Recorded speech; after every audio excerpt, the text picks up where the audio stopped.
I am joined by a very special guest on our channel today, and we're going to be talking all things rail safety and the Rail Safe Friendly program. Before we get into it, I'm really keen for you to introduce yourself, to let us know who you are. So, over to you. Please introduce yourself.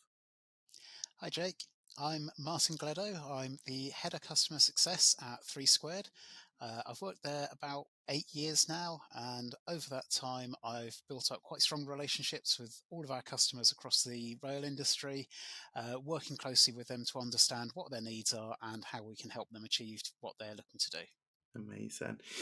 First of all, I want to say a huge thank you for taking the time out to speak with me today. And we're going to learn, like I say, about rail safety, about the decision to join the Rail Safe Friendly program, and then maybe, kind of a bit of information for organisations that are also thinking about joining the program. First of all, I'd like to ask everybody that's in the industry about rail safety and the importance of it. So, Martin, in your perspective, why is rail safety important? Well, the railway is it's a vital part of our national infrastructure, and it provides a service to everyone in the country, even if they don't really think of themselves as a rail user. So, a lot of consumer goods will be moved by rail at some point in their journey. Tesco run trains full of containers up and down the country. So, even if you never catch a train as a passenger, the railway affects your life every day. And really, the nature of rail, while it's great for all of that logistics and all of that efficient and environmentally friendly movement of people and of goods, it has inherent dangers because you are dealing with large vehicles moving at high speed, potentially quite quietly. And also with electrification, you've got the additional dangers of high voltage in place. And even though rail has a really good safety record, we need to ensure that people continue to be aware of where caution is needed. It is a really efficient means of transportation. It is key to our country and our economy, but the vehicles move faster than road vehicles. So even if you've stood by the side of the motorway, you've seen something at 70 miles an hour, it's hard to comprehend what 125 miles an hour looks like where there's a train passing you. And yeah, you might be on a pedestrian level crossing and not have that awareness of the speed differential that might affect what your decisions are. So people might not be well equipped to judge risks in legitimate situations like that, especially as I mentioned with the relative silence of approaching electrified trains. Um, and unless you understand the voltage risks with electrification, be it third rail or overhead, you might not realize that you are at danger even if you are not touching the source of electricity, because at those voltages, the electricity can jump the distance. So I think as part of being a responsible member of the rail ecosystem, it's really important that we share with people, as well as all of the benefits of rail, all of the dangers of rail and how they can keep themselves and others safe if they find themselves in a rail environment. Hopefully, they find themselves in a rail environment in a legitimate sense where access is allowed. But as we know, sometimes people make decisions which aren't necessarily the wisest decisions they could make. So it's helping people understand the risks that they might encounter in situations that they might not be in as well. Absolutely, couldn't agree more. When we think about yourself, the organisation, and the Rail Safe Friendly program, why was that decision? If we think about everything that you've just said about how important rail safety is, so from your perspective, why was that decision made to join the program? Well, as an organisation, we really want people to appreciate and benefit from the railways. We're a software company. We write software that helps people run trains. We don't operate the trains ourselves, but we do feel like we're part of that railway family. And part of being a family means that you support everyone, you give back.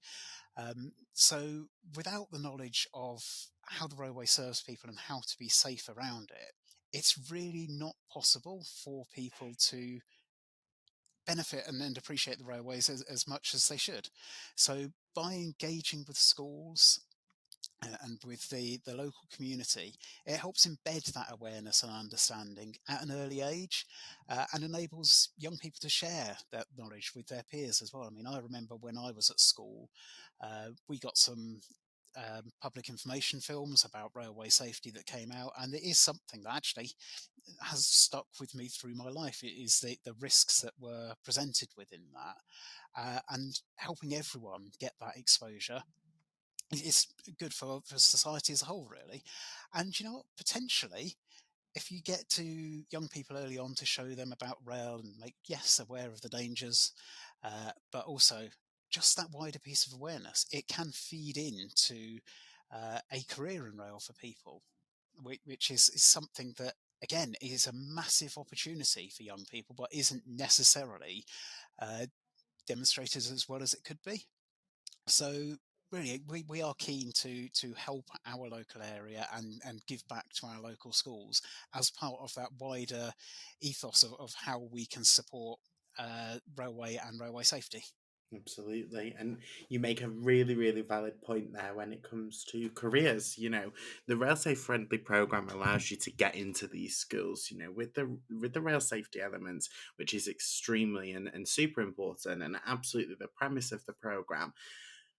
You're also getting exposure to those skills in a different way when it comes to careers.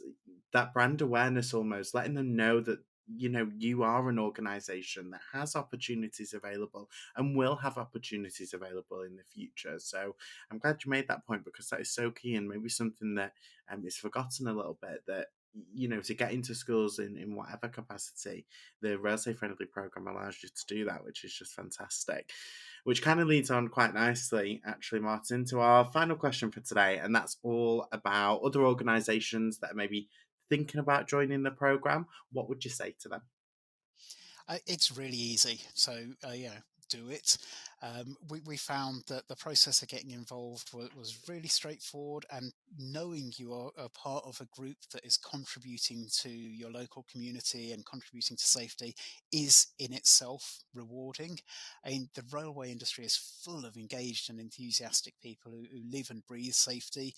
Safety first is a key mentality, and sharing that approach with those outside the rail industry, it continues to promote the positive role that rail has in modern society, but also the critical thinking about risk and about safety is a life skill that is valuable to young people, regardless of whether they go into rail or not, whether they actually ever end up in a situation when they need to apply the railway safety. There's a wider supporting young people message in there as well, which as an organisation is a really positive thing to do. Absolutely. Martin, a huge thank you for taking the time out to speak with me today. It's been valuable to have you on to, figure out how you are best utilising the programme. And similarly, rail safety is so important, and it can be such a great way to travel, as long as you respect it, as long as you know about these dangers. And just a huge, huge thank you for coming on today and kind of reinforcing that for us. Thank you.